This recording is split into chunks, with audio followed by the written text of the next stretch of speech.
Була то нагода да шестретнju председателя националних совитов и дефиновани теми заедницки јаг и специфични потреби и питања за шитски национални совити. На теј схатски принешени заедницки заклjučenja, ktorí budú poslati adekvatnim ministerstvom.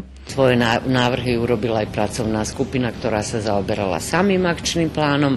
Teraz to všetko zhrnieme, ešte raz poplníme tabuľky, ešte raz pošleme teda národnostným radám, aby videli, pozreli, pripomienkovali. Možno sme na niečo zabudli, teda je to nejaká práca, ktorú prvýkrát všetci robíme, teda v živote sa ešte nikto nezaoberal vypracovaním akčných plánov na kapitolu 23, lebo iba teraz sa bude otvárať proces európskych integrácií, teda všetci spolu považujeme, že keď tu bude 18 národnostných rád, 20 národnostných rádach, keď sa o tom zmieni, že je to taká synergia aj vedomosti, aj pozornosti, aj zručnosti, aj znalosti, že budeme vedieť navrhnúť adekvátne aktivity a proste celý akčný plán, ktorý je veľmi významný len preto, lebo to, čo vojde do akčného plánu v týchto oblastiach, to bude všetko. Spred Nacionalnog sovitu Rusnacuh na robotnej schadsky u Kovačici prisustvovali zamenik predsjedatelja Nacionalnog sovitu Jovgen Mudri,